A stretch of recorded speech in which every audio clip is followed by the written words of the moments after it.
then it's not special anymore, but it could be again in the future. But I guess that's the law. It has to very much relate to how unwell he is. And, of course, people's state of health can change. The judge made it clear and that he wanted Farah detained. This is back in 2015, and yes. Until he could be deported. That has no actual force. It's just an opinion, I take it. It's just an opinion, and a completely different branch of government looks at the aspect of deportation, and I understand they have looked at it and decided that he cannot be deported. All right. And I don't know the reasoning behind that, but that's separate from the judiciary, so he can say that, but he doesn't have that decision-making power. Okay, so it's the way you describe it, it's a slightly unusual case that somehow it is unusual, squeezed and itself I'm sure through. if there was an identifiable high risk at this time, then the psychiatrist would not want that on their conscience and would make, for their own reasons, an application to detain him. Thanks, Anne. Anne Stevens on the panel. Both his lawyer, Farah's lawyer, and mother wanted him sent back to Somalia, apparently, and a deportation order was made, but there was no... This is back in 2008, but there was no government to issue him a passport at the time. Now, Lord has been tweeting this afternoon, guys, I'm so sorry about this, she says. We were completely blindsided by the venue's licensing issue this morning, and there were few options 48 hours out. So let me explain this. Frontier Touring and Eccles Entertainment, I'm quoting, regret to advise that for reasons beyond their control, licensing complications at Auckland's power station will require the relocation of Lord's upcoming concert on Sunday the 12th of November, which will now take place at Bruce Mason Centre in Takapuna. So this will cause dismay among fans of Lord. If you're under 18, you can't go and see her at the power station. The Sunday show is an all-ages concert and will be relocated to Bruce Mason Centre. Unfortunately, anyone regardless of age holding an all-ages ticket for the shows on the 14th and 15th will now be unable to attend the power station shows on those dates.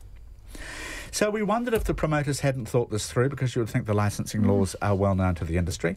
Originally, the Sunday show was entirely alcohol-free, but that hasn't worked, obviously, and the shows on Tuesday and Wednesday were intended to have the audience split up. Downstairs, fully licensed, R18. Upstairs, all ages, alcohol-free. And it is that model that has been rejected by the licensing police. What do you think of that model, by the way? How they didn't get that fully sorted is the puzzle here. But do you think it works to have upstairs alcohol-free, including children, downstairs?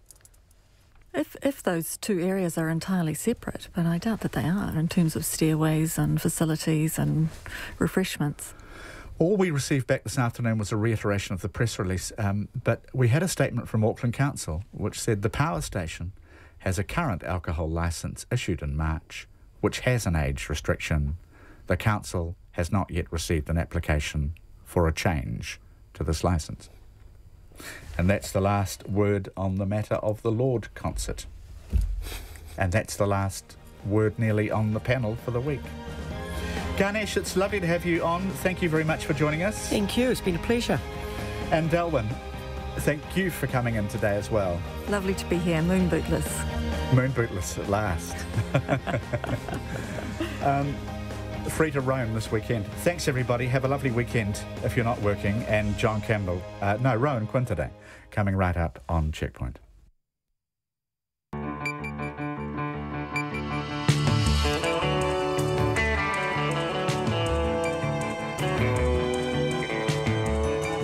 Kia ora everyone, I'm Rowan Quinn in for John Campbell, and on behalf of our team, welcome to Checkpoint on RNZ National.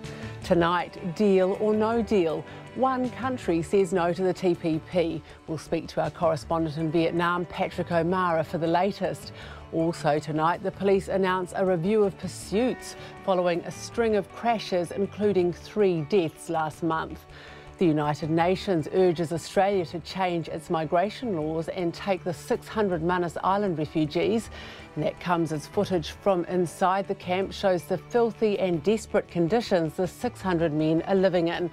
Police make arrests following another death from synthetic drugs. And if you live in Upper Hutt and you've received a parking ticket in the past 2 years, you've probably fallen victim to the most prolific parking warden. RNZ News at 5 o'clock. No, my Heidi, my good afternoon. I'm Paul Brennan. One country is holding up agreement on the Trans-Pacific Partnership trade deal, and the Trade Minister says it's not New Zealand. David Parker says it's not Canada either, but he won't say who it is. Mr Parker, who's at the TPP talks in Vietnam, along with the Prime Minister and the Foreign Minister, told reporters ministers thought a deal had been struck last night. There was celebratory clapping and backslapping amongst those officials who've been working so hard on this for so long. The room thought there had been an agreement. When the ministers left, it became apparent that one party didn't think that that was the case. David Parker has also declined to reveal the sticking point, but says it was, quote, an issue of contention for many parties in the room. He says New Zealand's objection to foreign corporations being allowed to sue governments in overseas tribunals has not been completely resolved. Talks resume this evening, New Zealand time. The United Nations Refugee Agency says lasting solutions need to be immediately found outside of Papua New Guinea for all Manus Island refugees. About 600 men are still refusing to leave the island's decommissioned detention centre, even though fences are being removed and the PNG government is threatening to use force to evict them if they don't leave by tomorrow. Ben Robinson-Drawbridge has more. A UN spokesperson currently on Manus says alternative accommodation being prepared in the island's main town appears unable to house all the men Australia exiled to the island. She estimates only about 500 beds are available, although major construction work is underway at one of 3 facilities. Amnesty International has also questioned the readiness of the facilities, but the governor of Manus province says apart from 1 or 2 things, they're ready. This has been Robinson-Drawbridge. The police in Porirua say 2 people are helping them with their inquiries into synthetic drug supplies after a raid on a house in the suburb of Cannons Creek today. Inspector Tracy Thompson has just told a news conference officers have attended 17 incidents in relation to synthetic drugs in the last 10 days, including people reduced to zombie-like states. It seems to be, unfortunately, that the emergency services are called when the damage has been done. So we need to know from family members, from neighbours, from community members if they are seeing or hearing the use of synthetic drugs in their communities, and call us straight away. Tracy Thompson there. More than 20 deaths suspected to be linked to synthetic drugs are currently being investigated by the coroner. All police pursuits referred to the Independent Police Conduct Authority in the past year will be analysed as part of a review of the practice by the authority and the police. In a joint statement, they say that on average, officers are involved in 300 pursuits each month. The police say the events are challenging, dynamic and complex, but represent only 0.1% of vehicle stops each year. Most events notified to the authority have involved either death or serious bodily harm. A teenager who says he was kidnapped by 2 senior police officers has denied repeated accusations he had sex with an underage girl. The teenager, who was 17 at the time, said Inspector Hurimoana Dennis threatened to arrest him on charges of statutory rape if he did not agree to forget about his girlfriend and move to Australia to begin a new life. Mr Dennis and his colleague Sergeant Vaughan Perry are on trial in the High Court in Auckland, where they have denied charges of kidnapping. Sally Murphy has been in court. Asked by Mr Dennis's lawyer, Stephen Bonar, when he first started having sex with his girlfriend, the teenager declined to answer. When Mr Bonar asked him if he refused to answer in order to not incriminate himself, he answered yes. He disagreed, however, when Mr Bonar put it to him that he was not locked in the cells at the Auckland Central Police Station, as he'd earlier said, and knew he was only being shown around by Mr Dennis. This is Sally Murphy. A licensing mix-up is being blamed for a Lord show being switched to another venue at short notice. The all-ages show in Auckland this Sunday has been moved to the Bruce Mason Centre in Takapuna because the licensing authorities have refused to let the power station host people under 18. People with all-ages tickets to power station shows next Tuesday and Wednesday will be able to go to Sunday's show. Power station owner Peter Campbell says its licence was checked for an all-ages show about 10 days ago, but he was later told it should never have been issued. He then tried to get a special licence for the Lord show, but that was not possible. It's coming up to 5 minutes past 5. On to sport now. The all-white striker Shane Smeltz believes there's more pressure on Peru than New Zealand to qualify for the Football World Cup. The two sides play the first match of a home and away playoff in Wellington tomorrow, with the winner booking a place in Russia next year. Despite being a football-mad nation, Peru, who at 10th in the world, rank more than 100 places higher than the all-whites, haven't reached the World Cup final since 1982. Smeltz says while New Zealand are certainly underdogs, Peru could be overly desperate. Everyone's saying we're underdogs, which we are. You only got to look at the FIFA rankings to see that, but they're going to come here and they're going to feel the pinch as well. You know, they haven't been to a World Cup since '82. They've got the whole nation riding on it as well. Yeah, they play big games in their region, but this is a different story when you're playing the last leg to make a World Cup. Doesn't matter who you are, you're going to feel it. Shane Smeltz there. The return leg is in Lima next week.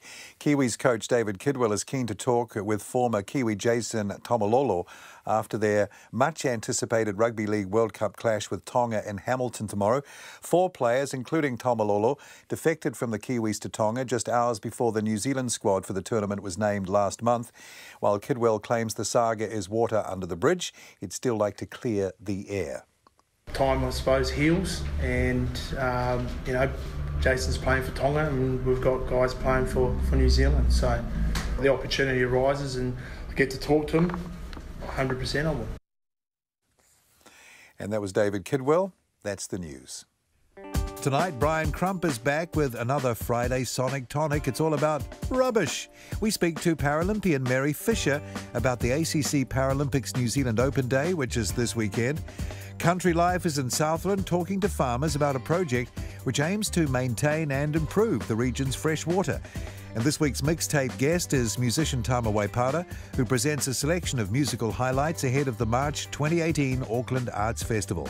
That's nights after the news at 7 tonight, RNZ National. Short forecast now from Met Service. This takes us through to midnight tomorrow, Saturday, for Northland, Auckland and Coromandel. It'll be cloudy. The rain spreads south across Northland this evening, elsewhere tomorrow morning and easing tomorrow evening. Bay of Plenty, Rotorua and northern Gisborne.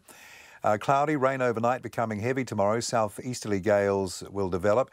Waikato, Waitomo, Taumarunui, Taupo, Taihape, Hawke's Bay and the remainder of Gisborne. Cloudy periods, isolated showers today, becoming cloudy tomorrow, scattered rain from the afternoon.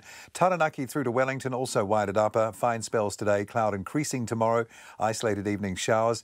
Nelson and Marlborough, also Canterbury and Otago, a few showers, mainly about the ranges and Banks Peninsula, clearing tomorrow, becoming cloudy tomorrow evening. Mostly fine for Buller and Westland. Southland and Fiordland, showers clearing in the morning, but a few returning tomorrow night, and it'll be cloudy with the odd shower at the Chatham Islands. It's coming up to 8 minutes past 5. Thanks, Paul. Kia ora. Good evening. I'm Rowan Quinn, in for John Campbell. On Manus Island, police pursuits and another death from synthetic drugs and the country's most prolific parking warden are all coming up. But we begin tonight in Vietnam, where it's a case of deal or no deal. One unidentified country's held up the Trans-Pacific Partnership after ministers from 11 countries had already started celebrating striking the trade pact.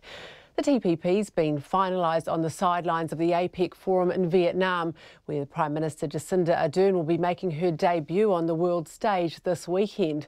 But the Trade Minister, David Parker, says the revived trade deal took a surprising turn there last night. At 10 o'clock roughly, the ministerial meeting finished.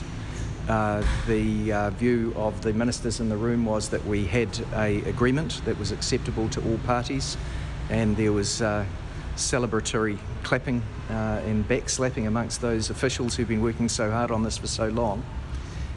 It was then turned over by ministers to officials to just go through some of the completion of the changes to the text which had been agreed at that meeting, and one of the parties said that they had not reached agreement and that we don't have an agreement.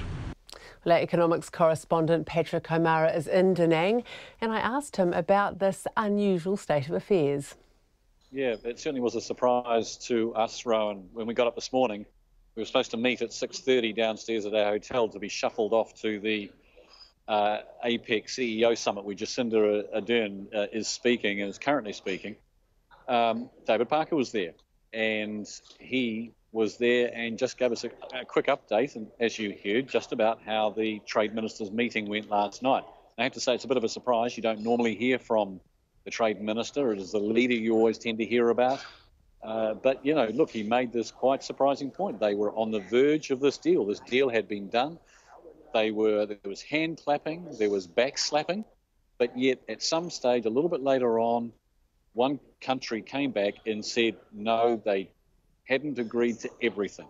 So there was something there that held them up. We don't know what it was, but it was enough that it looks like the deal has stalled, at least for now. And do we have any idea which country is holding things up? No, we don't. There had been a tweet from Canada a little bit earlier in the evening saying that the deal hadn't been done. And we asked David Parker if it was them. He said no. He said it wasn't New Zealand either. You know, they had everything resolved and they had everything agreed. So we weren't the holdout. Now, someone did ask that, look, was it a question of perhaps it had been lost in translation from English to something else over a legal technicality? David Parker we didn't actually say one way or the other whether it was the case, but he certainly didn't dispute it. So, look, I guess the hunt is on now to find out which one, and also, I guess, how serious it is. Is it going to be enough that when ministers meet in just a few hours, when leaders meet in a few hours' time, that it's actually going to stall the deal? Because that's where it now goes. You've got officials still working on it, trying to resolve it, but it looks like it's now going to be leaders to really push to try and get it over the line and get an agreement, at least in principle. And was there any sense from Mr Parker about the likelihood of that? Did he have any optimism, I guess, that there'll still be a deal coming out of this? Well, I think it was kind of constructive that he actually was willing to talk to us this morning about it. I guess, look, partly I think there is a little bit of, he maybe wanted to use the media to bring a little bit of public pressure to this, because obviously it's now going round the traps here, particularly amongst those countries interested in the TPP. But I think it probably does also give us an indication how close they are. They are that close to try and getting this deal over the line. And talking with John yesterday, obviously the question was always going to be this balance between, could Jacinda Ardern cover her base and those people who were unhappy or disliked aspects of TPP versus the national interest about whether export and export-led growth, which, if we'd been left out, could have jeopardised that. It looks like on the face of it, New Zealand's happy with where it's got, and they'll go with the deal if other countries agree. So it's a make or break leaders meeting tonight then, isn't it? I've been to a number of TPP meetings where they've said it's make or break, and look, they all are. That is usually the case. But I guess the danger for them, and Jacinda Ardern hinted at it last night at the stand-up, was that, and as we had the previous Trade Minister also point out, look, momentum is everything in this, and they're building up to this point. So if they don't get it here, there's a certain amount of deflation, I think, that goes on, and a certain amount of energy will be lost. And that will be hard to pick up again. So I think they will be doubly determined, Japan in particular, to try and get this deal done. That's our economics correspondent Patrick O'Meara speaking to me there from Vietnam. The police are reviewing the way they carry out pursuits after a string of fatal crashes. The review was started in July but was only announced today and has been jointly done by the New Zealand Police and the Independent Police Conduct Authority. Last month, 3 people died following police pursuits. The review will look at 75 pursuits notified to the IPCA this year, and those are the ones involving death or serious injury. And it'll also look at a selection of more routine pursuits. There have been 6 similar reviews in the past 20 years, and I asked the Assistant Commissioner Bill Searle what's prompted this one.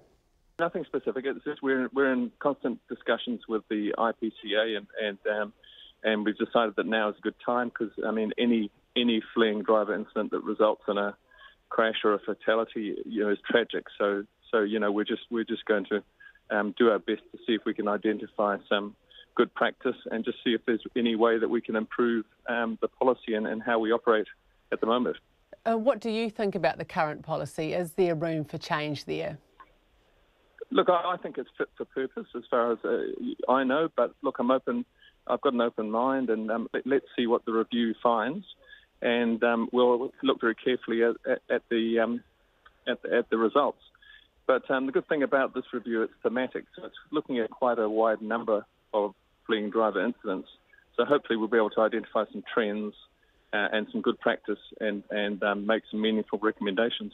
Yeah, the figures that we've had from the police today say that there were 13 deaths in the past 2 years from these police pursuits and 1,200 crashes. You know, that's a lot of danger, not just to the drivers, but to the public. You know, isn't this telling us that there needs to be some changes somewhere? Well, look, you know, I acknowledge that every death and every injury is tragic, but the police have just got to do the best they can operating the policy that we've got. Police operate in a difficult situation and they apply a risk assessment approach continuously. And our number one priority is safety as well. So no police officer wants anyone to crash in a fleeing driver incident, I can assure you. And yet there's still 1,200 crashes in the past 2 years, you know, 600 a year. And then that's why we're having a review to see if we can do better. Why do police pursue at speed? Well, I mean, every situation is different, but there are a number of reasons why police officers might need to try and stop a driver. And people think that why don't we just take the registration plate and follow up the driver when we can? But there's a high proportion of these cars that are stolen cars, 28% nationally, and in Auckland, nearly 50%. So the balance is whether to conduct a pursuing driver incident or whether to let the driver go. But both options, have risk associated with them. Some of these cases, though, like Morocco Thai, recently the 15-year-old who died, you know, he'd stolen a car and yet it's resulted in his death. Is that good enough? Well, I mean, it's a difficult situation that police are in, and as I said, no police officer wants anybody to be injured or killed. But when police don't know the identity of the person who's in the fleeing vehicle, it's very difficult a decision to make. But a lot of these people, that especially some of the deaths that have been highly publicised in the past few years, they have been teenagers, often young people. You know, we know that they don't use their judgment in the same way that adults do. They may be affected by alcohol, by drugs. Is it not sort of incumbent, I guess, on sensible adult police officers to weigh up whether a pursuit is the best option? And do they need better guidelines in which to do that? Well, I suppose that the police officers don't know who's behind the wheel. And, the number one thing that we would say to anybody who is being pulled over by a police officer, please pull over, because the consequences are just not worth it. And that was the Police Assistant Commissioner, Bill Searle. The United Nations says Australia needs to change its migration laws and stop rejecting refugees. It comes as tensions rise and authorities in Papua New Guinea warn they'll use force to remove more than 600 refugees at the closed Manus Island detention centre if the men aren't gone by tomorrow. Bridget Burke reports. A message from the United Nations to Australia. What they cannot do is that they cannot treat asylum seekers as criminals and detain them, and they cannot absolve themselves of their duty not to send them back to danger. So we are actually, the standard that we are setting, we think, is a standard which is quite minimalistic, and that we expect most countries in the world, certainly countries that assume a leadership position in the world of human rights, such as Australia, that was just elected to the Human Rights Council, to embrace these standards. The Vice-Chairman of the United Nations Human Rights Committee, Yuval Shani, said his committee, which monitors countries' compliance with the Global Human Rights Treaty, rejected Australia's position that it had no obligation toward the welfare of the refugees. Instead, the committee's 18 experts warned Australia to move the men to safety in Australia. And we call on Australia to, in paragraph 36 of the report, to end its offshore transfer arrangements, to arrange for the following the closure of these processing centres to ensure that the individuals held there are transferred to Australia or relocated to other appropriate safe country, and to monitor the situation after closure of the centre. So this was certainly a strong concern for the committee. Australia has been widely criticised by the United Nations and rights groups for detaining asylum seekers who try to reach its shores by boat, even if they are found to be refugees, and keeping them on offshore processing centres in Nauru and Papua New Guinea. Over the past few weeks, conditions have worsened for the 600 men, who are mostly from the Middle East and Southeast Asia. Water, power and other services have been cut, and fences around the centre have been removed. What do we want? Freedom! What do we want? Freedom! What do we want? Australia has removed its security staff, and the men, including Abdulaziz Adam, originally from Sudan, are refusing to move to a nearby town. They cut the services on Manus Island. We have been denied our basic needs, water and food and electricity. That does not mean that we are going to surrender. We have been in this place for 4.5 years and we have not committed any crime. Footage released by an activist filmed inside the detention centre today shows the desperate and filthy conditions the refugees are living in. There is no water, the shower is not working, the hand wash. As you see, this is a very filthy place. They put these things around this in about 2 years. We hadn't had these irons in here. It was all wood, and there was a lot of cockroaches moving around everywhere. As you see, this tap is also not working. There is no water here. And the toilet is people use for urination and use this bottle for that. Because of the dirtiness and the filthy place that these toilets are. Many people got gastro problems that got very ill because of using these toilets. We had 20 people in a day, many times for weeks, that they had gastro issues.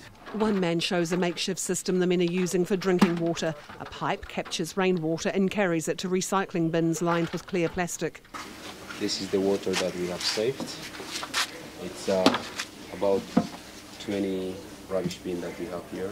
Amnesty International has also waded into the debate. It says the situation is a man-made crisis and has blamed both the PNG and Australian governments for leaving the men without food, clean water or proper sanitation. On past week, we have been struggling with starvation.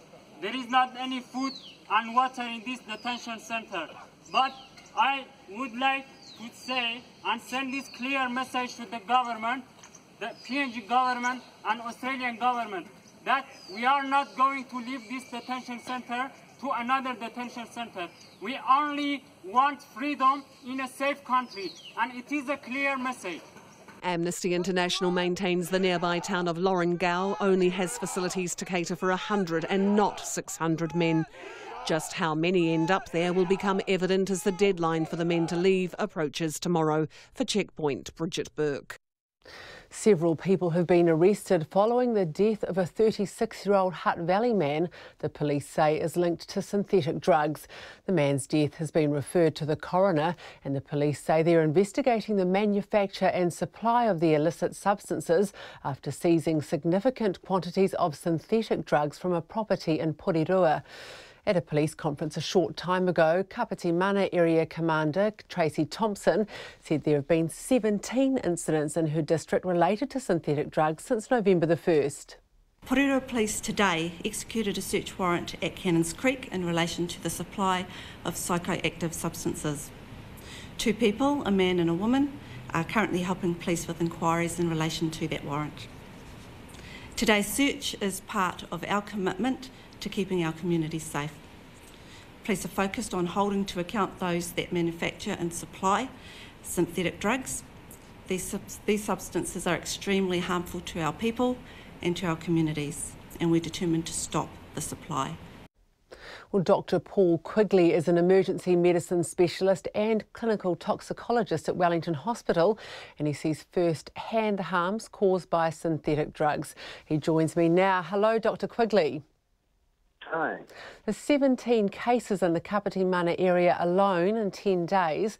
Is the problem of synthetic drugs getting worse? No, I don't think there needs to be any particular hysteria about it getting worse. This is this is the pattern we have seen with these over the last, since July actually, where unfortunately, basically, I'm going to use the word, idiot dealers and manufacturers who don't understand these chemicals that they're then selling to people at all, make these batches that are way too strong. And then they basically cause this havoc. It does last for these short spells, perhaps a week and less, with terrible damage to the community in the process, and then it goes away. And underneath that, we know that there are people that are still using these substances, but it is the, don't really want to say the word safer, but at least the lower dose version, and it doesn't cause these harms.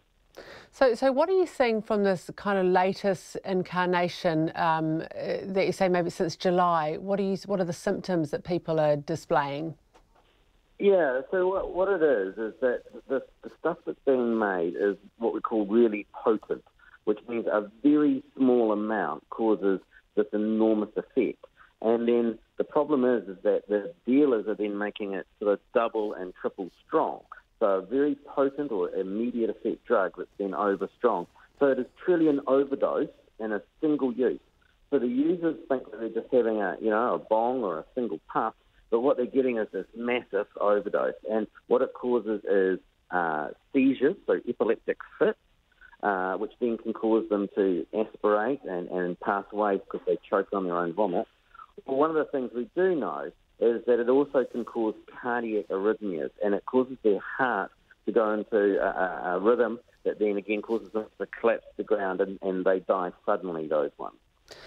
And we know that it's unfortunately it's random who this picks. The group of people that took the drug, they all passed out from the zombie phase that you've all heard about, but of that group, the majority woke up and one person didn't. And in terms of the harm done, I mean, how does this compare to the more conventional or traditional, if I can use that word, harmful or illegal drugs that we are used to hearing about? Yeah, no, this is right up in the top group of harm causes, because one of the other things is even in the lower dose, where we may not see some of these things like the fits and the heart problems, they are very addictive. So these drugs are only copying the THC part that is within cannabis, the plant, so it's only the hallucinogenic plant part, and it's pure. There is no other component to it, and it binds to all the receptors immediately, and that creates a very rapid path to addiction. When these drugs were illegal for a short period of time, and we were seeing some of the more harmful ones coming through, we were seeing users presenting to the department at 2, 3 in the morning in withdrawal because they couldn't get to smoke it, and that's how quickly they've become addicted. And what more can authorities do to try and stay ahead of this, or to try and stop the problem? What we need to really look at is, why do people want them in the first place?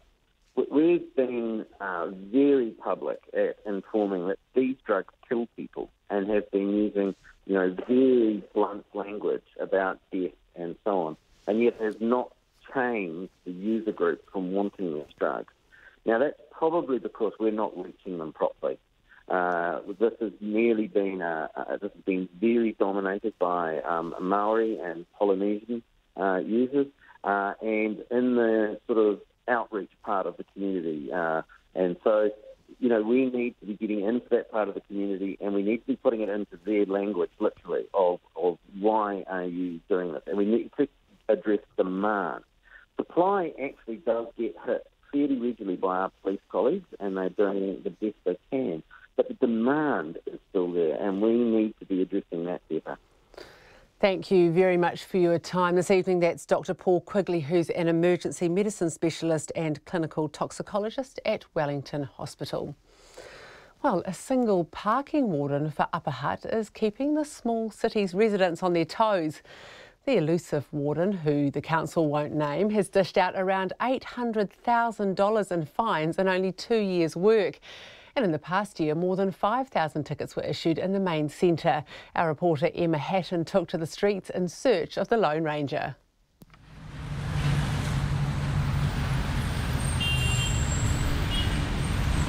With a population of around 40,000, the small city of Upper Hutt, a 40-minute drive north of Wellington, is the kind of place you can take it easy. People stroll down Main Street, browsing shops and lunching at their local cafe. But residents are careful of overstaying their welcome.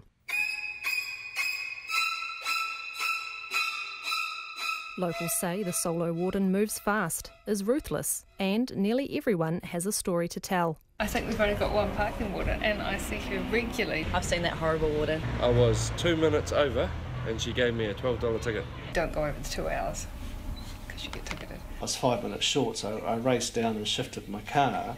She's put the fear of God into the citizens of Upper Hutt. But some admit she is merciful. My rear tyre was slightly on the outside of the white line and she came over and said, next time you park there, would you make sure your tyre's inside the white line? I was talking to a friend yesterday that said she let her off. She came along and she said, gonna ticket you soon, just move the car forward one space. Teresa runs a charity shop along Main Street and says the problem isn't the warden, but the council. She says on average she gets issued 1 ticket a week because there's nowhere for people working in town to park. You've got to be there at 7:30 basically to get a park. There's about 20 car parks, which is 300 minutes. Even our volunteers that come in here, they sometimes get tickets or they've got to go and move their car. The city's mayor, Wayne Guppy, says parking is always on the council's radar and more long-term parking spaces may be considered. He says opinions on the warden's performance are likely to be subjective. If you speak to retailers or mum with 3 children who want to park outside the store where they're going and our parking warden's done a job, they'll be thankful. But if you talk to someone who's just had a parking ticket because they stayed for 3 hours in a 60-minute parking lot, they're going to say to you, actually, she's not doing a great job. But the council will keep her on. From the city's point of view, making sure that we're responding to the requirements of what the business sector want, the retailer sector want. They want tune, they want people to be able to park at their convenience and then move on and get the volume through. She's doing an outstanding job. Despite our best efforts, RNZ didn't manage to track down the warden today, although we were careful not to stay more than our allocated 60 minutes. For Checkpoint, Emma Hatton.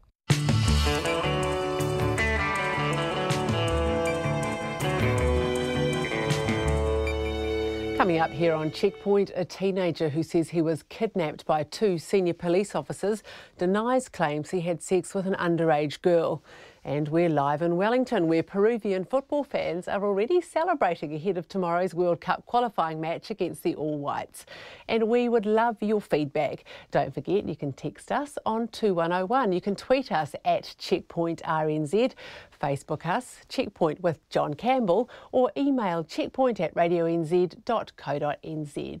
And now here's Paul Brennan with the headlines. Thank you, Rowan. Refugees holding out in the former detention centre on Manus Island say the police have destroyed some of their shelters and tipped out their rainwater. About 600 men who were exiled to the island by Australia have been given until tomorrow to leave the centre by Papua New Guinea government, which has threatened to forcibly remove them to a nearby town. Spokesperson Behruz Buchani says the men are still determined to stay.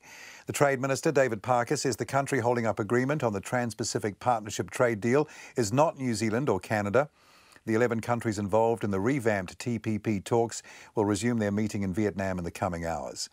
The police in Porirua say 2 people are helping them with their inquiries into synthetic drug supplies after a raid on a house in the suburb of Cannons Creek today. Inspector Tracy Thompson says the officers have attended 17 incidents in relation to synthetic drugs in the past 10 days, including people in zombie-like states. All police pursuits referred to the Independent Police Conduct Authority in the past year will be analysed as part of a review of the practice by the authority and the police. In a joint statement, they say that on average, officers are involved in 300 pursuits each month. Most events notified to the authority have involved either death or serious bodily harm. A teenager who says he was kidnapped by 2 senior police officers denies he had sex with an underage girl. The teenager, who was 17 at the time, said Inspector Hurimoana Dennis threatened to arrest him on charges of statutory rape if he did not agree to forget about his girlfriend and move to Australia. A jury hasn't decided the fate of a babysitter, Shael Alpashna Sami, who was accused of murdering a baby in her care in January 2015. And a licensing mix-up is being blamed for a Lord's show being switched to another venue at short notice. The all-ages show in Auckland on Sunday has been moved to the Bruce Mason Centre because the licensing authorities have refused to let the power station host people under 18. Those are the headlines. Our next news and sport update will be at 6. Thanks, Paul. And we're turning to business news now. Nona Peltier is here. Nona, more New Zealand retailers taking part in Singles Day. What is that? Oh, Singles Day. Well, it happens. It's been going on for many years in China, and it really is a celebration for singles. But for some reason, e-commerce sites like Alibaba and so on have used this occasion to reach out to the single group and offer huge discounts on websites, and it sort of snowballed from there, and so now it's a really big event. In fact, it is the largest shopping day online in the world. Wow, so it beats Black Friday. It does, as well as Cyber Monday, and I think those are pretty big events just the same. But so lots of people will go on to online shopping sites in China, which is where it started. A lot of Chinese people in New Zealand and so on. But now New Zealand retailers are getting in on the act because, of course, people are ordering up their shopping for Christmas. They want to get in early. And in a couple of weeks, we're going to have Black Friday, and then we're going to have Cyber Monday. And these are very popular with shoppers here in New Zealand, just like anywhere else in the world. And we'll just stick with shopping for a moment. Nona, the electronic card data is out. What's that telling us? It's interesting. So the numbers were not really any different from last month. However, well, some people think, well, that's good. Others are saying, well, actually, it points to a slowdown, that the housing market is causing consumers to spend less. While the Reserve Bank has been thinking that people would be spending more, that there was a decoupling from the housing market. Some analysts are saying the Reserve Bank is wrong, that in fact the slowdown in the housing market is also slowing consumer spending, and that is going to have an impact on economic growth going forward. So we'll see what happens with that.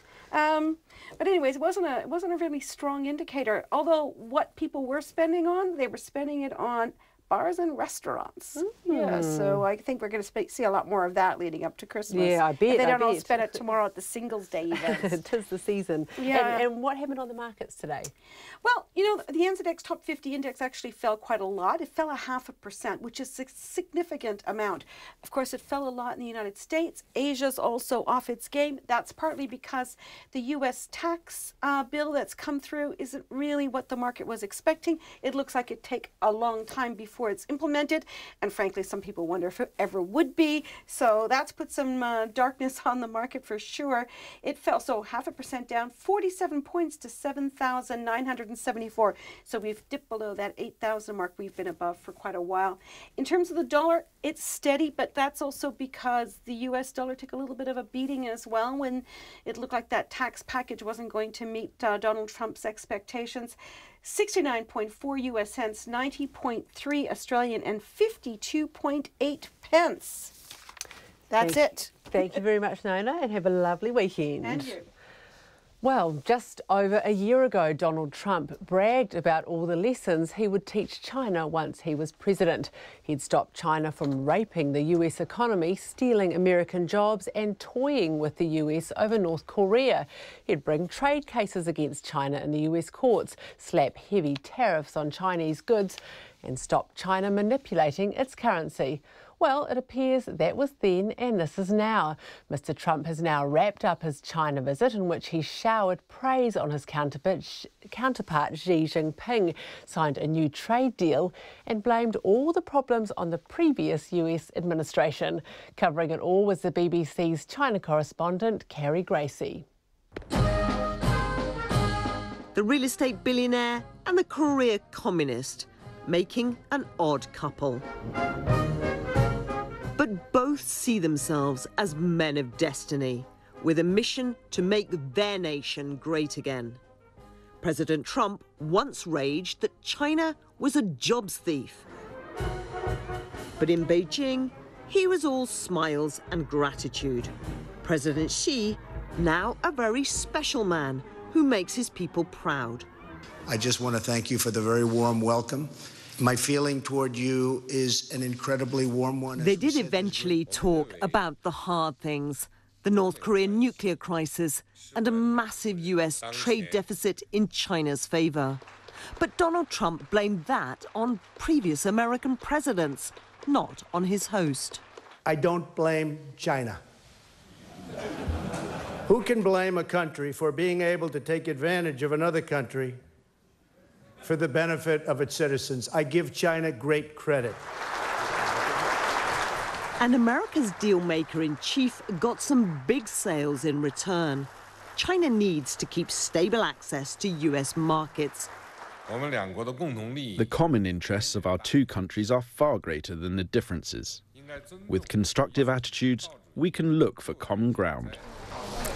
This is not a real news conference. There are no questions from the media, neither on North Korea, nor on whether the business deals are worth celebrating in the absence of a major move to open Chinese markets. Instead, a US president is starring in a show put on by his host to give the impression of openness while maintaining an iron grip on the message. An American steakhouse in Beijing, but the steak is not American, because despite a Trump deal earlier this year, it's still hard to import fresh meat. I'd really like to use American beef, because we are a US brand, so the taste would be more authentic. But chefs don't control the menu for China's markets. Many are closed, and critics say what's needed is not fancy deals, but bringing down the barriers. Charm and disarm. But when the toasts are over, the trade deficit will still be big, and North Korea still a crisis. President Xi hopes this personal bond will convince Americans that China's rise does not mean US decline. It's Carrie Gracie from Beijing there. Well, a teenager who says he was kidnapped by two senior police officers has denied repeated accusations he had sex with an underage girl. The teenager says Inspector Huri Moana Dennis threatened to arrest him on charges of statutory rape if he didn't agree to forget about his girlfriend and move to Australia to begin a new life. Mr Dennis and his colleague, Sergeant Vaughan Perry, are on trial in the High Court in Auckland, where they have denied charges of kidnapping. Our reporter Sally Murphy's been in court. Well, the teenager was cross-examined by Mr Dennis's lawyer, Stephen Bonar QC, and he came out firing. The first question he asked was, when did the teenager start his sexual relationship with his girlfriend? Obviously trying to ascertain whether or not they were having underage sex. But the teenager declined to answer the question. Mr Bonar didn't back down though, simply reframing the question in numerous different ways. That's when Justice Wiley stepped in and reminded the teenager he did not have to answer any questions that he thought would incriminate himself, so he simply didn't answer any of Mr Bonar's questions. He did tell the court, however, though, he was intimidated and scared of the police, and that's why he decided to move to Australia instead of staying here and being charged with statutory rape. And Sally, I understand that we heard a little bit more about what happened in the cells that night. Yeah, well, Mr Dennis's lawyer put to the teenager that he in fact knew he was only visiting the cells and that he was with Mr Dennis the whole time, and that Mr Dennis explained to him that he was just visiting and showing him around to show him where he could end up if he in fact was having underage sex. But the teenager denied that and stuck by his statement that he gave the court yesterday, that he didn't know that he was just visiting and he was in fact locked into a cell for up to an hour. He did tell the court today as well, that he thought the police were tracking him.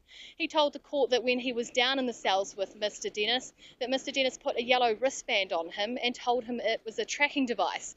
Now, Mr Bonar vigorously questioned him on this because it had never been brought up before and is not in any of the police statements. But the teenager said he simply had not been asked about it and it hadn't come up before. He told the court that he was afraid to leave Australia and come back to New Zealand because he thought Mr Dennis was tracking him through the bracelet. It's Sally Murphy from the High Court in Auckland there. Well, to Wellington now, where Peruvian football fans are already celebrating ahead of tomorrow's World Cup qualifying match against the All Whites in Wellington. Our reporter Emile Donovan's in Cuba Street, where there's a distinctly festive atmosphere, and he joins us now via live view. Hi Emile, where exactly are you?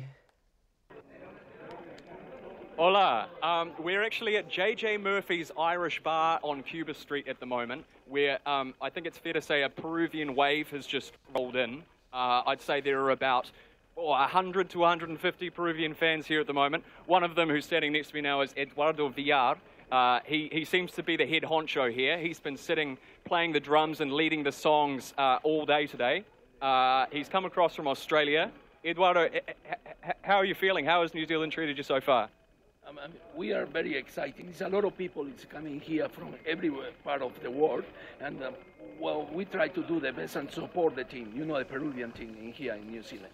Tell me about what a big deal this is for Peru, for a footballing nation like Peru. It's been a long time since you were in the World Cup. How special is it to be coming to this game?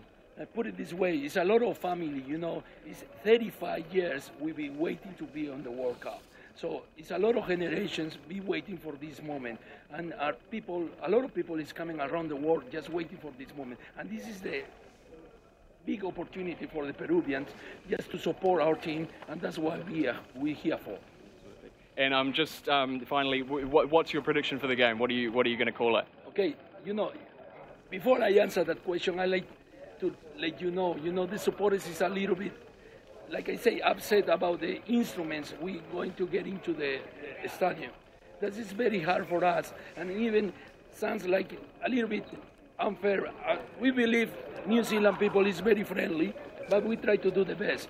And the score for me is 2-1 win Peru. 2-1 Peru, that's the one. Hey, thank you very much for that. Emile Donovan there in Cuba Street with the Peruvian fans. Have fun there, Emile. Be an exciting game tomorrow. Well, it's a year next week since the earthquake that devastated Kaikoura, cutting it off from the world, stopping tourism, costing businesses their livelihoods, raising the seabed where the whale watching boats went out, and making a bustling little tourist town a very hard place to get to indeed. Things are returning to normal, and to celebrate that, people have been posting on Facebook their stories of Kaikoura after the quake. Charlie Dezen was coming to Kaikoura for her 40th birthday. Her airline tickets from Australia were a present from her family. Her mum, stepdad and brother were there, but the earthquake happened as she flew over from Oz, and she was stuck in Christchurch, unable to get in. Suddenly, a man called Steve Askin came to the rescue. Steve was the helicopter pilot who later died fighting the fires in the Port Hills.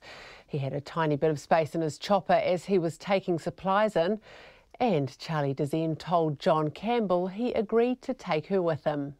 Yeah, and the phone call came through probably about 3 o'clock in the afternoon, and yeah, we raced up there, and next thing we're on a chopper, and I'm squashed in next to a generator and some cucumbers, and off we went. It was a pretty hairy ride. There weren't actually that many choppers flying that day. It was windy and raining. It was it was amazing though. Best experience of my life, and fell in love with Steve straight away. What a bloke. And he was a good man.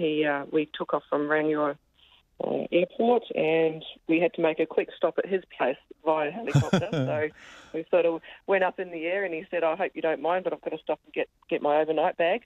And so we landed in a paddock just outside his place, and his kids were at the window waving at us while we waited in the chopper. And then off we went up the coast, and it was bumpy and scary and exciting all at the same time. But the relief of actually seeing my mum,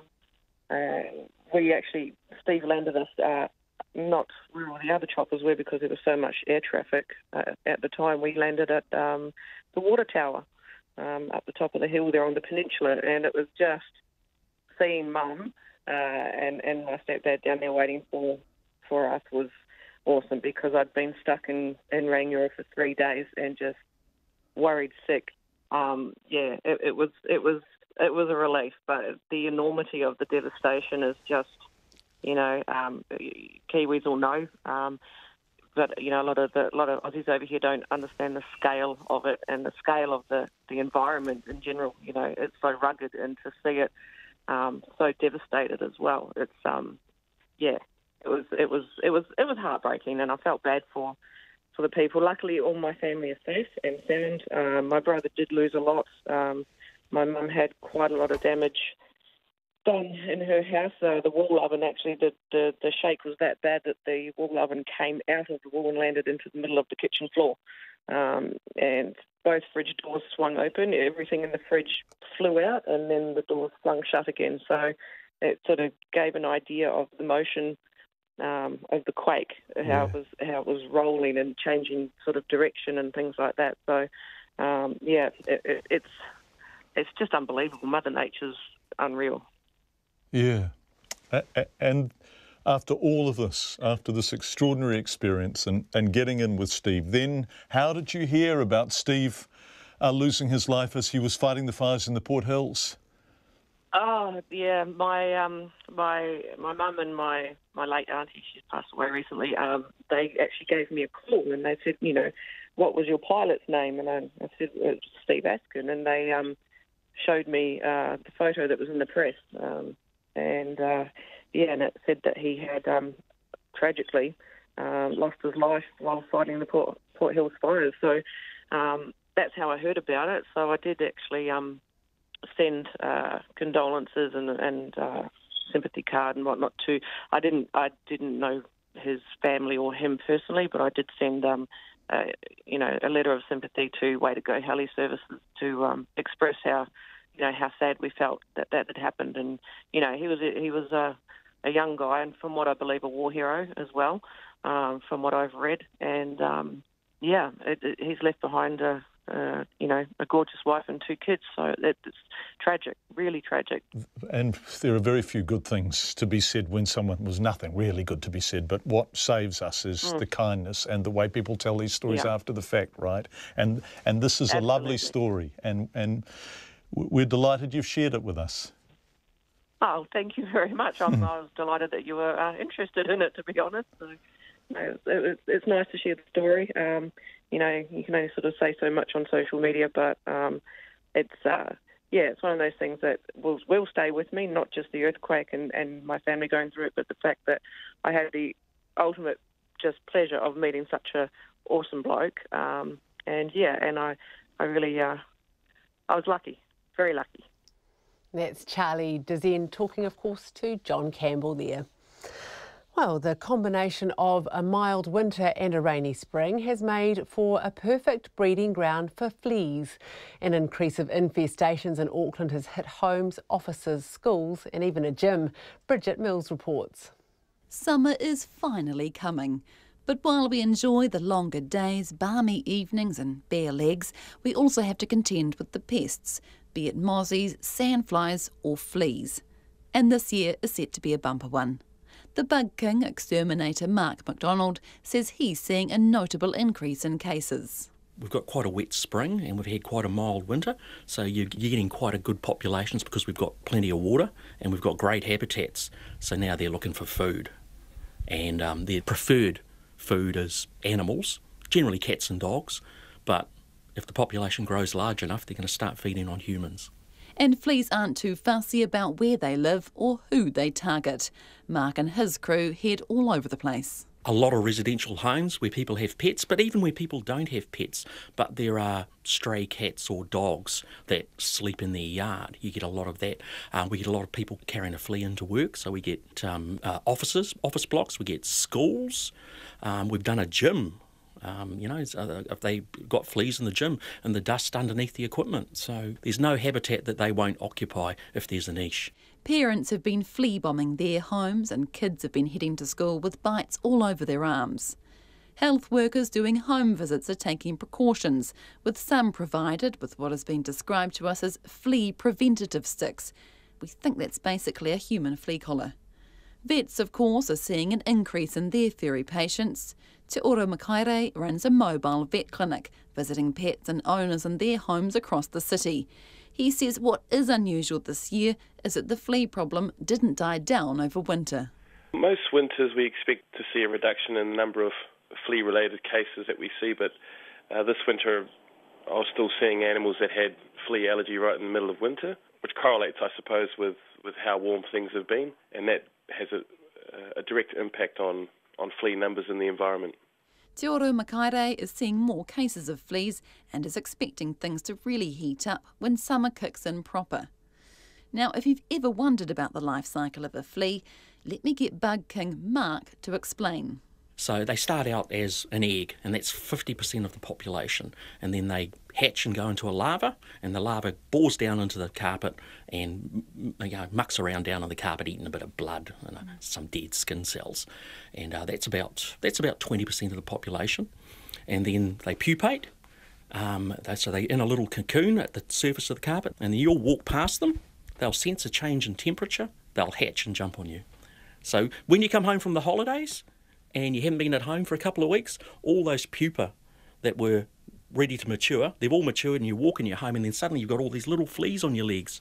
I bet you everyone out there's going, oh, that's why it happens. So if you're lucky enough to head away over the summer, maybe get some house sitters in so they can deal with the pupa and the fleas before you come home. Mō te hōtaka o te ahi, ko Bridget Mills tēnei. The producers of the upcoming TV sequel to the classic Aussie movie Romper Stomper have taken legal action against a far-right group in Australia.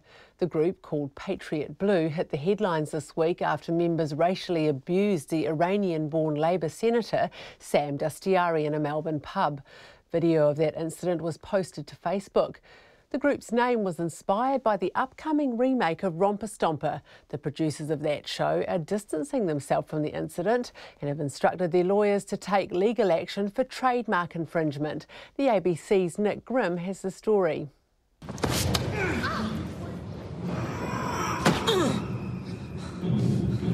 What did you run into me for? They made that guy push me. Released in 1992, Romper Stomper was a breakthrough film that won international acclaim, depicting the lives of a group of skinhead neo-Nazis wreaking havoc in Australian suburbs. It made a star of lead actor Russell Crowe. A quarter of a century later, it's now being remade into a 6-part series in a joint production between Stan and Roadshow Productions.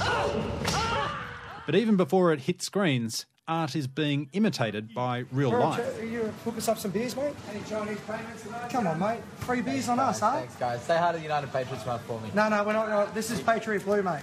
Okay. That's the video of the ugly incident in a Melbourne pub when a far-right group targeted Iranian-born Australian Labor Senator Sam Dastyari, calling him a terrorist and a little monkey.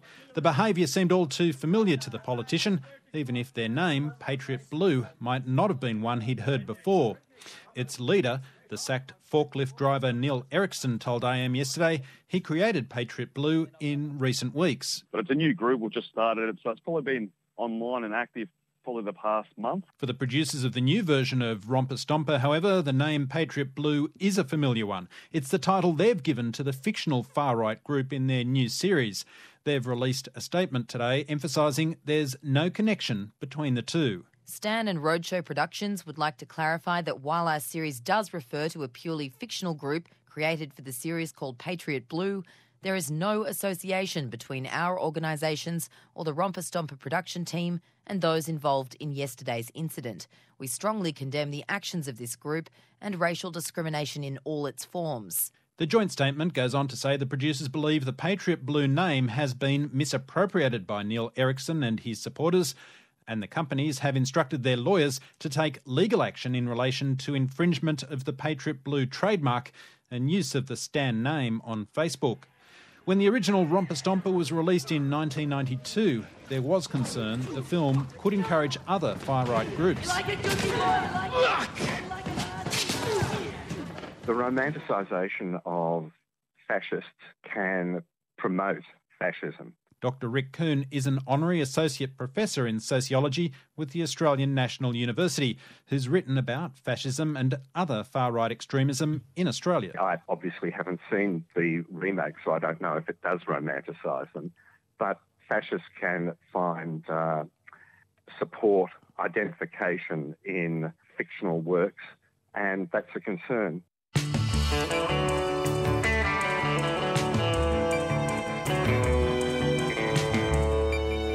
You're with Checkpoint. Coming up after 6, Tauranga puts in a bid to host the America's Cup.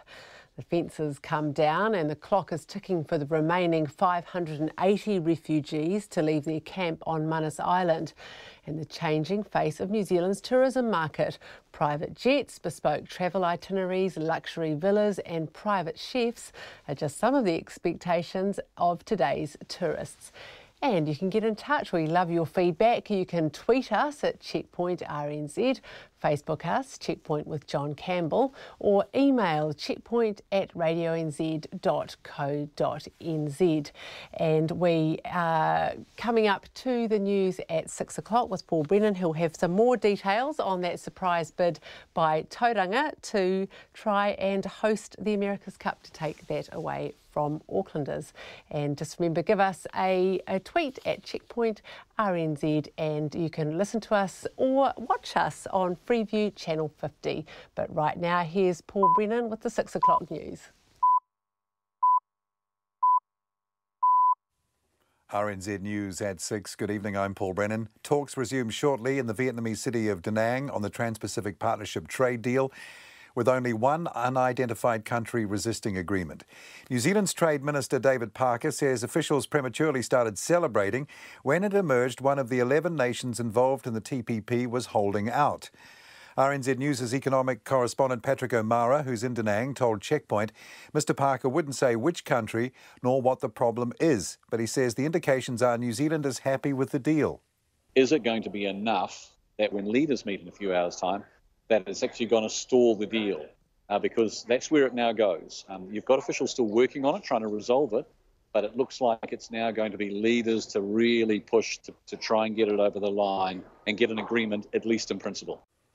Patrick O'Mara says if no deal can be reached this time, it will be harder to get momentum for another round of talks. The police on Manus Island have begun destroying the shelters housing refugees at Australia's former detention centre.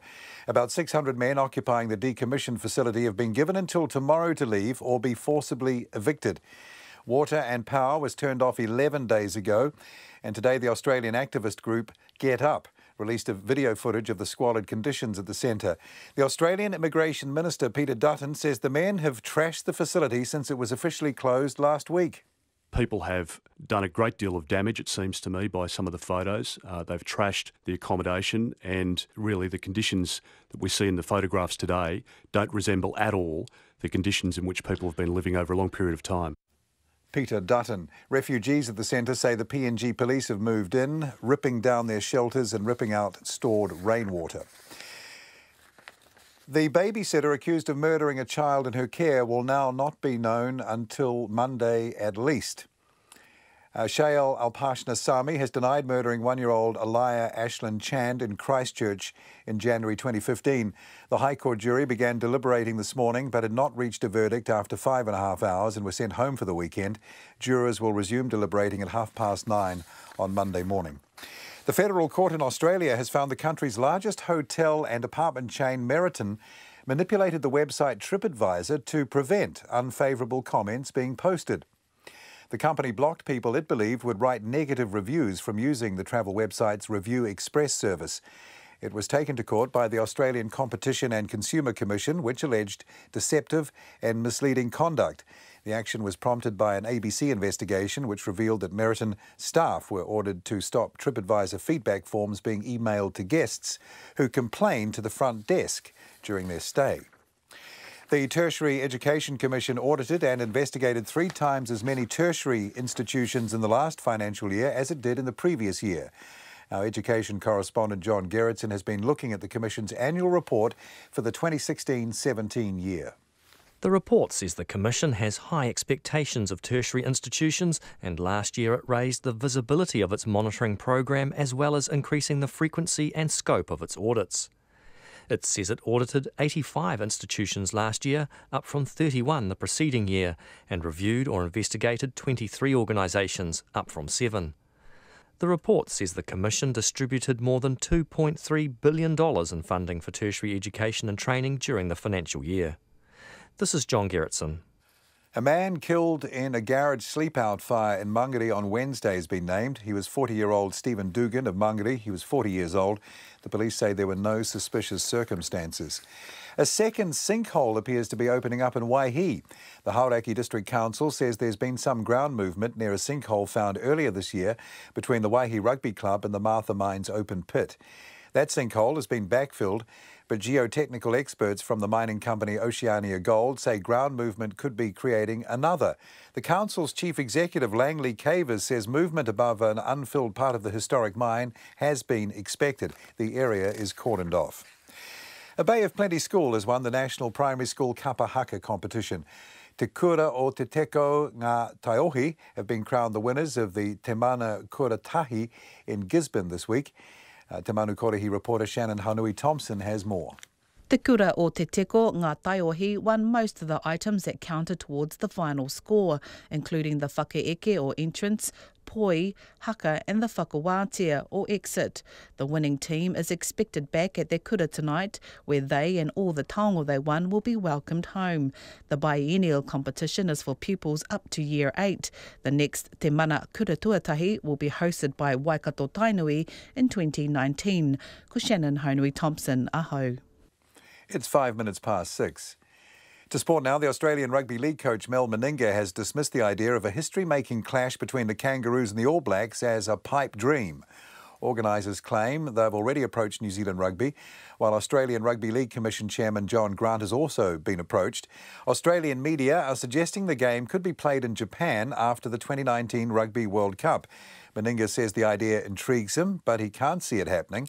The Chief Executive of New Zealand Rugby, Steve Chu, who's in France with the All Blacks, has told media he's heard nothing about the plan. Palmerston North Formula One driver Brendan Hartley, along with his Toro Rosso teammate Pierre Gasly and Red Bull's Daniel Ricciardo, are braced for grid penalties at the Brazilian Grand Prix. They all had engine problems during the last race in Mexico. However, Hartley says his recent hectic schedule is helping him stay focused on Monday's race. In the past 6 weeks, Hartley has competed in 2 F1 races and twice in the World Endurance Champs, where he won a second world title with Porsche. I guess I've tried not to overthink it, and I've just, even winning the championship, it hasn't really sunk in. I haven't really had time to reflect. It probably helps that I'm just going from one weekend to the next. I think this is my 6th race in a row. It won't be till I get home at the end of the year, after all the racing's over, that I'll be able to reflect and fully understand what's just happened to me. Formula One driver Brendan Hartley there. That is the news. This Sunday morning, Stephen Fry talks Greek mythology and prison and being on probation while at Cambridge University. I went to one of the dons. I said, "Oh, do you know, I've just come off probation." He said, "I beg your pardon?" I said, "Yeah, I've been on probation for a criminal act." He said, "Good heavens, why didn't we know about that?" And I said, "Well, you didn't ask." And actress Sophie Henderson in the new Kiwi thriller Human Traces, she's fed up with getting naked. Me and Mark have a sex scene in this film, and it was the first sex scene he'd ever done. And he's, 50-year-old man. And I've done about 30. It's all here, Sunday morning with Wallace Chapman from 7 on RNZ National. We're funded through New Zealand On Air. Here's the short forecast now. It takes us through to midnight tomorrow, Saturday. Northland, Auckland and Coromandel, cloudy. Rain spreads south across Northland this evening. Elsewhere in the morning, easing tomorrow evening. Bay of Plenty, Rotorua, northern Gisborne. Cloudy, rain overnight tonight. Becoming heavy tomorrow. Southeasterly gales will develop. Waikato, Waitomo, Taumaranui, Taupo, Taihape, Hawke's Bay and the remainder of Gisborne. Cloudy periods, isolated showers today. Becoming cloudy tomorrow with scattered rain from tomorrow afternoon. Taranaki through to Wellington, also Wairanapa. Fine spells for the rest of today. Cloud increasing tomorrow, isolated evening showers. Nelson and Marlborough, also Canterbury and Otago. A few showers, mainly about the Ranges and Banks Peninsula. They should clear up tomorrow. Becoming cloudy tomorrow evening. Mostly fine for Bulla and Westland. Southland and Fiordland showers. They should clear up in the morning, but returning again tomorrow night. And cloudy periods and the odd shower at the Chatham Islands. It's exactly 6:08. Thanks, Paul. You're with Checkpoint. I'm Rowan Quinn, in tonight for John Campbell. The Trans-Pacific Partnership's been put in peril by one country after leaders came achingly close to striking a deal last night. Ministers thought all 11 nations were in agreement after meeting in Vietnam, but it's since emerged one party's holding out. Officials are now scrambling to revive the stalled trade pact. The Trade Minister, David Parker, spoke to reporters in Da Nang, and while he wouldn't name the country responsible, he said it wasn't New Zealand or Canada. Somewhat surprising developments overnight. At 10 o'clock roughly, the ministerial meeting finished. The view of the ministers in the room was that we had an agreement that was acceptable to all parties, and there was celebratory clapping and backslapping amongst those officials who've been working so hard on this for so long. It was then turned over by ministers to officials, and one of the parties said that they had not reached agreement and that we don't have an agreement. And will you be meeting today to try and rectify? Officials are trying to resolve these issues. It has also been bumped up to some of the leaders. The deputy chair who was leading the negotiations yesterday was Japan, and we understand that it's been bumped up to the Japanese leader to deal with other leaders. Can you give us some idea of the type of misunderstanding or over what issue? Look, I'm sorry, I don't feel I can without prejudicing the negotiation right now, so I won't do that. So the investor disputes issue, has that been sorted out as far as New Zealand goes? It has been improved but not completely resolved. We've made it clear that for the future we're not on for ISDS clauses, and we've made progress in respect to this agreement, but again I can't go into the detail of that right now. But if there was congratulatory backslapping and what have you last night, with everybody agreeing, including New Zealand presumably, that an agreement had been reached. Yes. What came of the investor disputes? Well, now that everything's at large again, I'm not going to say that unless and until we get to an agreement. Did we get what we want on that? Some of what we wanted, not all of what we wanted. Was it made clear to the meeting what the problem was that held it up? What problem this country had? Yes, I know that, but I'm not free to disclose it. On investor dispute, it was a matter of being lost in translation. Perhaps. English, perhaps. Not necessarily a legal technicality. It could be. It could be. Is it something you think will be easily resolved?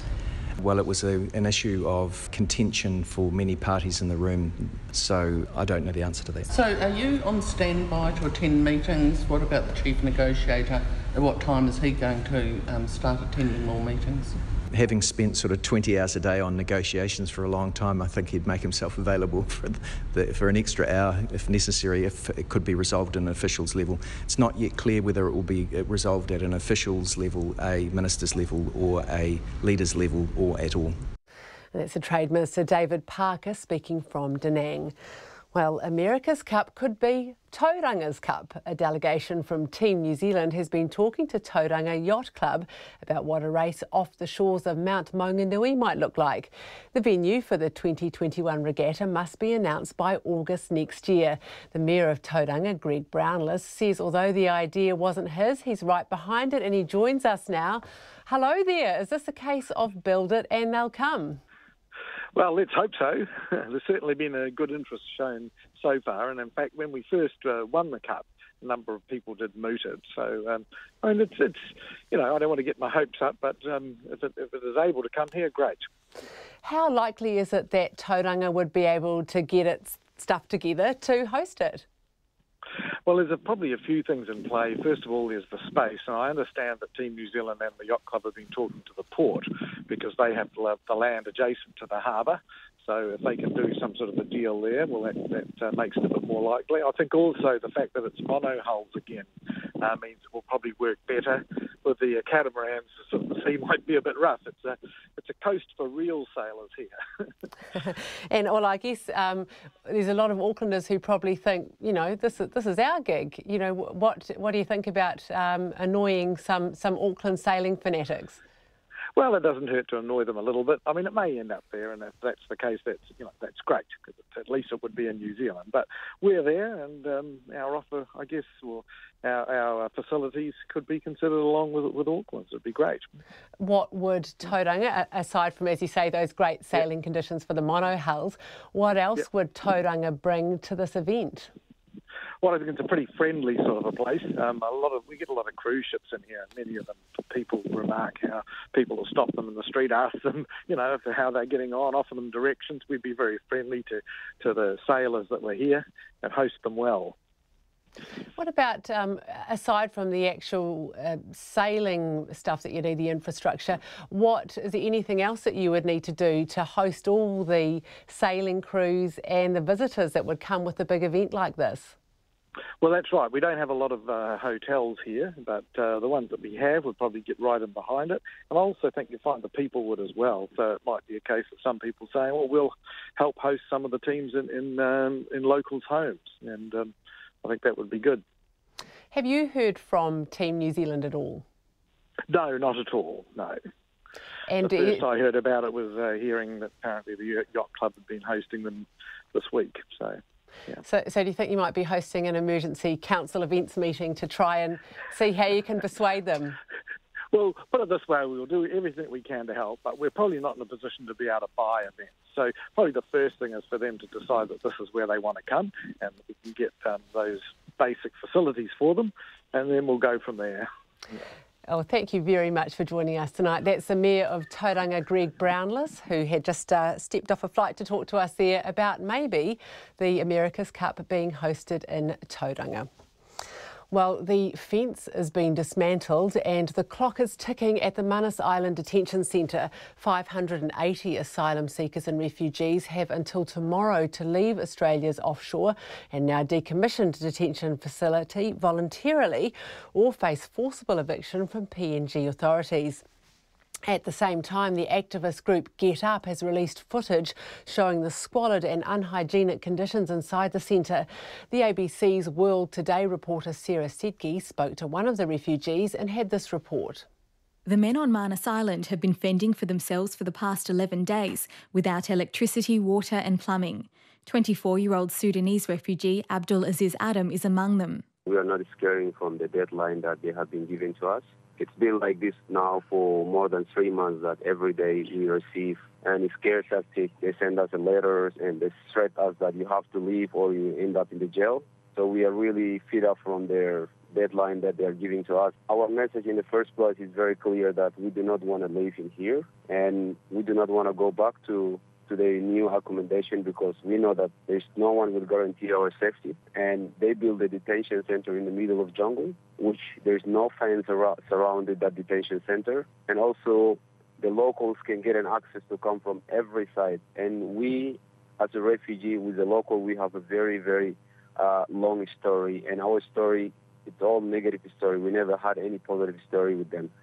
The department there says there will be security at the new facilities. What are you hearing there? Well, we never heard that there is a security in the new facility at all. And also, if there is a security, that's not our demand. Because our demand is, it's been now 4.5 years. So how long are we going to spend our time in a detention center? We are not really a trash bag that they can move us from one place to another place, from one place to another place. So the government now, they are using us. They are using us for their own interest, and they are using us to set an example to the people around the world that, look, if you think of coming to Australia, you will end up like this in Manus Island. So what they are doing, it's really inhumane, and it's, again, it's the international law. Are you concerned about the possibility of being removed by force after this deadline tomorrow? Well, we are powerless. We are powerless, and we know the government of Australia or the both government, PNG and Australia, they have got the ability to bury someone alive. And as you saw that they cut the services, our basic needs for nearly 11 days. And then if they want to use the force, we are still powerless people. We have no power. But the only way we can express ourselves is either we send our voice to the international community, and the only way also we express ourselves is we just tell them that, please do not force us. We don't want to leave this place. Vision taken by the advocacy group Get Up detailed the squalid conditions inside the now-defunct centre. It showed mouldy bathrooms as well as the men living in cramped and filthy conditions. Get Up's Matthew Phillips spoke to the ABC this morning. If conditions are so severe, so uninhabitable in their current situation, yet there is an alternative provided for them.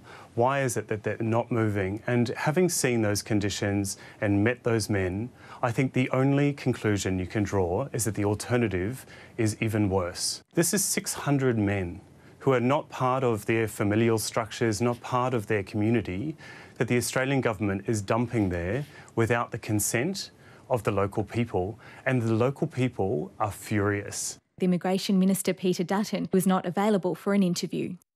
And that report from the ABC's Sarah Sedgey reporting. A jury will resume deliberating on Monday on the fate of a babysitter who's accused of murdering a baby in her care. Shael Abshana Sami is accused of killing 1-year-old Alia Ashlyn Chand in January 2015. Ms Sami, who was babysitting, says the child died after falling from a couch in her living room. The jury's now retired for the weekend. Logan Church has been at the High Court in Christchurch. The 11-person jury has spent most of today discussing Ms Sami's fate behind closed doors. Ms Sami had been babysitting Alia for several months, until one night in January 2015 when the 1-year-old suffered fatal head fractures, internal bleeding and severe bruising. The Crown said Ms Sami recklessly murdered her. The defence said she fell off a couch and smacked her head. This morning, Justice Dunningham gave the jury their final instructions and summed up the case. The Crown points out that Ms Sami was only 18, she was new to the country, having brought here through an arranged marriage, and she had limited social contact, and her husband was away at work 6 days a week. Now, the defence cautioned you about assessing these factors through the eyes of European New Zealanders. All the evidence you heard from people who knew her was that she was happy and she enjoyed looking after Alia. Alia's parents, Deb Chand and Anjani Lasa, are at court waiting for a verdict. During the trial, the Crown and Defence argued over if a 1-year-old could die from falling off a couch. Justice Dunningham told the jury they needed to be careful when assessing the evidence, as no one saw the alleged fall happen. It's not contested in this case that Alia could pull herself up into standing and was starting to move around by holding on to people or to furniture. In the end, all the experts assessed as a possibility that Alia woke, pulled herself up to standing and then fell from that position. From the High Court in Christchurch, Logan Church. Private jets, bespoke travel itineraries, luxury villas and private chefs are just some of the expectations for a growing slice of the tourist market to New Zealand. Amid burgeoning demand for luxury tourism in New Zealand, Belinda McCammon went to find out how local operators and businesses are looking to capitalise on the market of catering to the ultra-rich. Money might not buy you happiness, but it will buy you a pretty good night's sleep in a luxury villa in some of the country's most exclusive destinations, with staff available 24/7 to tend to your every need. While the global travel and tourism industry overall is forecast to grow at an average of 4.8% a year, the luxury end of the market is expected to outstrip that at an average of 6.2% a year. Stephen England Hall, Tourism New Zealand's chief executive, says the focus on the high net worth market is about increasing the value that tourists bring to the country, not just the sheer volume of visitors. We will see increases in things like private jets and so forth, and obviously the use of helicopters and things within New Zealand to accommodate that kind of premium traveller expectation. And in terms of capacity, I think there probably is capacity around the regions, because most of these high net worths and premium travellers or visitors are looking to go to parts of New Zealand that are a little bit off the beaten track often. Stephen England Hall says the message he gets from markets overseas is that New Zealand is amazing and clients want more products available. We only have 32 luxury lodges in New Zealand, and as I mentioned before, the growth in that luxury lodge spend has been up 42% year on year. And so you look at that and you go, well, clearly there's a global demand for it. We've got a relatively small number of those products in the market, and so I think it makes sense that more product would make the industry bigger and would have more benefit as a result. Seasons Travel designs bespoke tours for the ultra-rich. Its director Matt Lyons says business is booming. The majority of his clients are from the United States and are younger, with large disposable incomes, mainly generated by the tech boom. He says over the last few years there has been great investment in lodges to cater for these visitors, but the biggest challenge now is ensuring a steady stream of guests throughout the year rather than just during the peak summer period. we have a bottleneck, very much a bottleneck at that period. So I don't think more lodges will help necessarily, because during the lower months, some of the lodges don't have huge occupancy. It's a little bit of a challenge. I think it's a matter of trying to market New Zealand to spread that distribution out and away from that peak period, what we call the festive period, through into the shoulder periods. Jackie Spice is the director of Touch of Spice, based in Queenstown, which specialises in private villas throughout the country. She says while Australia remains the biggest market, there has been a big surge in clients from the US as well as growth from China. Cashed up baby boomers, often American, are bringing the whole family over, grandchildren included. When I first started my business, we were selling properties at around $1,000 to $1,500 a night. As I said, that demand has really grown now to a lot more ultra high net worth and high net worth clients coming to New Zealand. It was always on the bucket list, I guess, as a place to go in the future, but it seems to now be a place to go now. Jackie Spice thinks New Zealand could do with more luxury hotels, and believes there's a gap in the industry for training people who can deal with the high-end market. Without a doubt, I think we've got a real gap, I guess, in the industry for better training, more courses available, courses to be made available at schools or at colleges and at universities and things like that, focused on tourism. Stephen England, Hall of Tourism New Zealand, says the luxury market, while still small, is growing rapidly.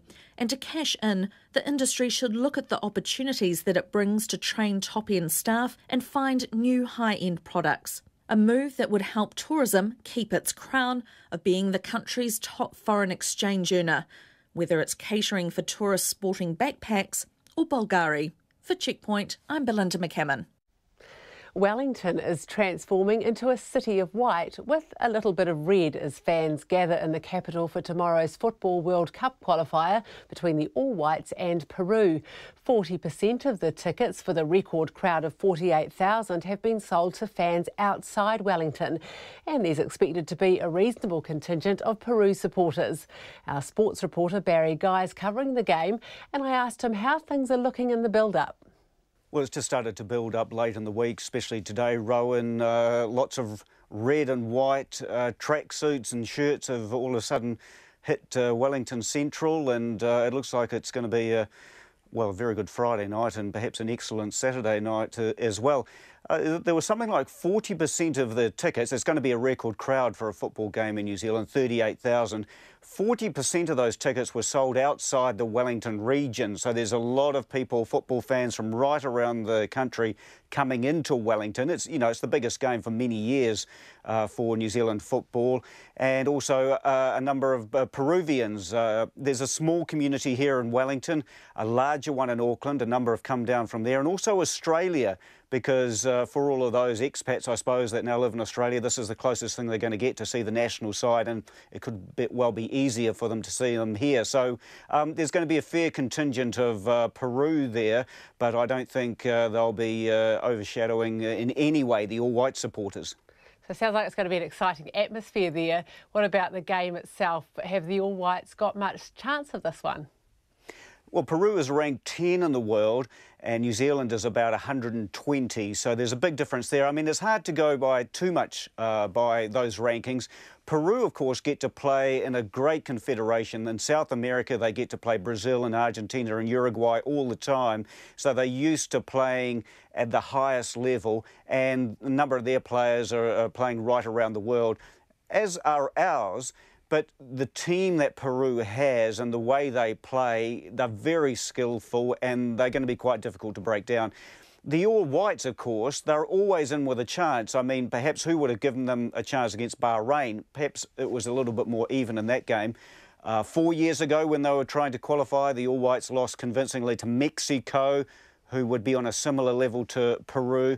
So, I mean, there's always a chance, someone like Chris Wood up front for the All Whites and Winston Reid defending at the back, and, there are plenty of stars playing in the big leagues in Europe. They do have a chance.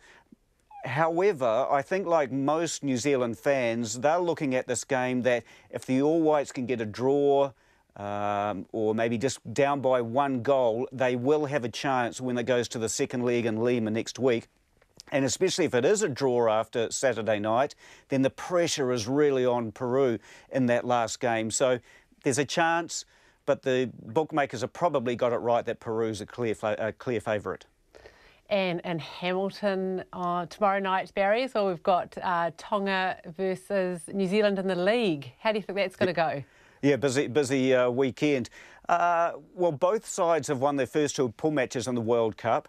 The Kiwis, I think, aren't looking too bad. They're still ranked number 2 in the world, whereas Tonga more or less have only had their squad together for a month or so, and while they've got some big names, you know, the Jason Tomololos, Andrew Fafita and the likes who are playing for them, the Kiwis, you know, they've been playing Australia earlier this year. They've had the squad together for a couple of years. I think that just the class and the fitness of the Kiwis should see them through against Tonga. I think the Pacific Islanders will bring, you know, plenty of physicality at the start of the game, but I think by the time, you know, we get into the last quarter, the Kiwis should be on top. So I'm picking a home victory there. And if all that wasn't enough, Barry, we've got the All Blacks versus France in Paris. Yeah, what do you like, Rowan? I don't know. Yeah, All Blacks, I suppose. You'd have to go for them. Always, Barry. Yeah, exactly. Well, France is one of those unpredictable teams, especially when they play the All Blacks and they're at home. It was close last year, only about 6 points. I think, too, on the end-of-year tour, the All Blacks aren't necessarily playing their best rugby. You know, they're trying out a few others and, you know, they're probably getting a little bit wary. So there is that factor that comes into the game and gives France some hope. They brought some of the big boys, the experienced ones back, Kieran Reid, Dane Coles, who are Sonny Bill Williams and Ryan Crotty, Aaron Smith. They're all back and that should help them. But you know, you wonder what French team is going to turn up. And I think, you know, the Stade de France in Paris, there's going to be a lot of noise. The crowd's going to be right behind them. I think this is going to be a close one, actually. And maybe just the All Blacks might come through in the last quarter. That was Barry Guy, and that's Checkpoint for this evening and this week. Thanks for joining us on your radio, your television, online, or however you chose to connect with us today. You can hear highlights in late edition at 10:15 this evening, or any of our stories tonight on rnz.co.nz/checkpoint. So from me, Rowan Quinn, and all of the Checkpoint team, have a great night.